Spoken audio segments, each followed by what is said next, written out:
Samsung versus Apple is a tale as old as time. Well, maybe not quite that old, but it's been a consistent consideration for buyers wanting the best smartphone for as long as the two have been making them. So if you want the best triple-cameraed, small, powerful phone, there's a very good chance you're looking at either the iPhone 15 Pro or the Galaxy S24, so which is best? I'm Cam Bunton from Pocket-lint, and in this video, I'll tell you. Now, when Samsung first showed off its Galaxy S24 series, the comments about how similar it was to the iPhone were everywhere, and it's easy to see why. The metal edges are completely flat, no longer featuring that rounding that made the previous model super comfortable. But with the iPhone 15 Pro, Apple made some minor tweaks to get rid of the complementary right-angled finish between the front and the mid-frame, adding some very subtle curving. That means the iPhone has a slightly softer shape. To me, it means the iPhone feels slightly more comfortable to hold, but neither is really super palm friendly. Where Samsung has an advantage is in lightness. Its aluminium frame means the phone is about 20 grams lighter than the iPhone, giving it quite a nimble feel. It is ever so slightly thinner than the iPhone 2, and its cameras don't protrude as far, so it doesn't rock as much when it's placed on its back. As for durability, I think Apple has the edge here. Its titanium frame is less likely to bend or break than the Samsung aluminium. Similarly, the ceramic shield glass on the front is more scratch and impact resistant than Gorilla Glass 2. I've been using this iPhone mostly as a daily driver for about 6 months now, and it's not got a single mark on it. That's not to say Samsung's phone isn't durable. It is. In fact, I've accidentally dropped it on concrete and the only mark is a slight ding in the aluminium frame. The glass on the front is unmarked, so I suspect there's not a huge amount in this. Even in water resistance, Apple has a very slight advantage in that it's been tested to survive deeper submersion than Samsung's, but that doesn't make much difference when it comes to everyday contact with water, like getting caught in the rain, using it in the bathroom or kitchen surrounded by moisture, or dropping it in the sink. As for display bezels, these two are pretty evenly matched and are among the small minority of devices which have a uniform thinness all the way around all four edges of the display, and they match the curves of the outside of the phone too, so it's a really precise, even look to both. Samsung's are a tiny bit thinner, which means more space for screen, which leads us very nicely onto that part of the phone experience. Samsung's phone has a larger 6.2-inch panel spread over a larger surface area than iPhone.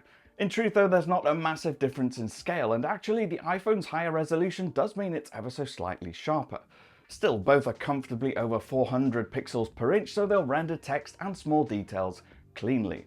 They're both very high-performing displays in other ways too, and picking between them is a bit of a challenge. Talking about color and brightness and other features, they're both strong panels because they both have high brightness ratings to ensure you won't struggle to see them even if you're outdoors in bright daylight. Neither can cut reflections like the S24 Ultra, but they're bright enough to counteract it. Samsung's color processing leans towards being quite saturated compared to the iPhone, at least in its default vivid setting. It also tends to blow highlights out a little more, so textures and details can often seem a little less realistic.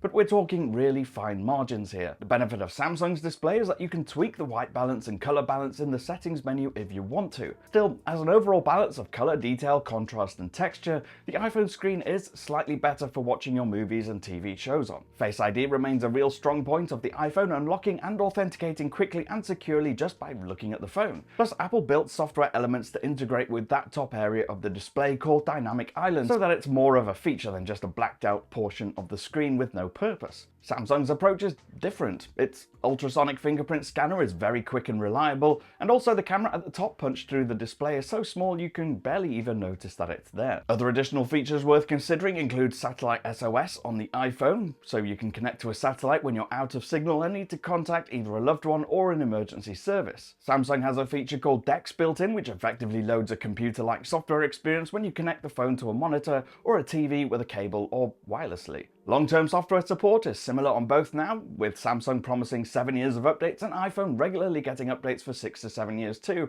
and getting them on day one as soon as it's available. Samsung users typically have to wait a couple of months, with longer waits for older devices, which means you'll likely get impacted in about 2 or 3 years' time with this phone. Comparing speed and performance is almost redundant when looking at two of the most powerful phones on the market. They'll benchmark a little differently, but what you'll find when using either of these two phones is that responses to gestures and taps on the screen are swift, fast and smooth. That's partly down to the 120Hz screen on the front. It's a similar story when looking at playing high-end games. They can both cope just fine with the most graphically intense titles, whether it be car racing or first-person shooters. Apple has an amazing library of games and so many actually good titles in its arcade offering with no ads, and the performance is generally very smooth. Samsung's phone also makes light work of games, and while it does get a little warm after 5 or 10 minutes of gameplay for those demanding titles, it keeps frame rates smooth throughout. And when looking at battery life, I found in general that the iPhone was slightly better. Despite having a lower capacity battery, iOS is more battery efficient than Android. We're talking quite small margins though in terms of everyday use, and there wasn't that much in it. In fact, with my usual everyday usage, which is under 3 hours total screen time and a mix of social media, reading, news stories, casual games, camera, and YouTube, the end percentage at bedtime was somewhere around 40% on the Samsung,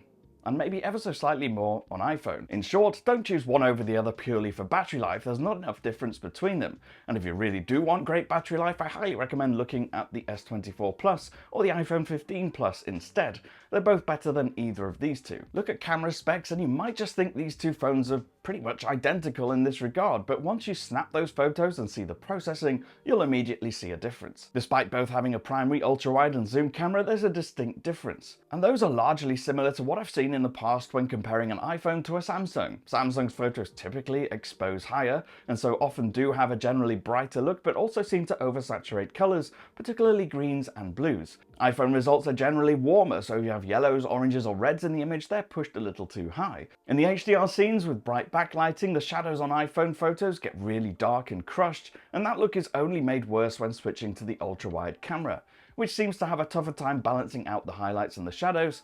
In most conditions, in fact, the ultra-wide on the iPhone looks dark. For the most part, the zoom camera does seem better on the iPhone, and not just because it zooms a little further than Samsung's. It seems to be sharper and more detailed than Samsung in most conditions.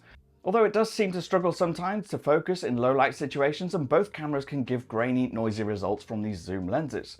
In fact, in general, in most conditions, the iPhone seems to do better at suppressing noise. The results are cleaner, with more natural textures and colors than Samsung's, even if it has a tendency to make some scenes look a bit dark. I also found that Samsung struggled with motion blur a little more than a lot of other flagship phones.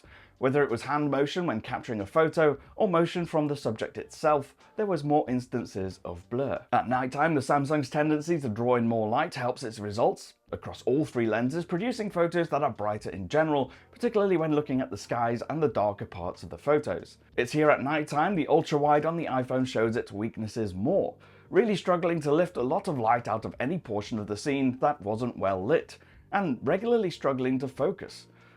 As for video, iPhone is the strongest of the two, at least if you want more natural looking results with great stabilization and the option to shoot in some pretty high-end codecs.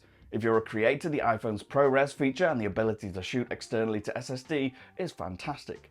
I think more so than ever in my time testing phones from Apple and Samsung, I found picking one of these over the other really difficult. But given the similarities and how close they are in terms of performance, plus the fact that the Samsung is cheaper than the iPhone, I'd say buy the Samsung. The iPhone is a great phone. It's more durable, has a slightly better camera and display, but we're talking pretty fine margins. And the S24 is about $200 less in the US, at least at the time I made this video. So if value for money is your most important consideration, Samsung is the one to get. Now, there's no doubting the iPhone's premium build and the vast array of quality apps, accessories, and support from so many third-party vendors. I still think it's a quality phone, just maybe you're not quite getting the value for money that you do with the standard Samsung phone. Let me know what you think in the comments below, or you can get me on Threads. I'm at Cam Bunton. If you did like this video, please do leave a thumbs up, subscribe, and tap that notification bell, and I'll see you again in the next one.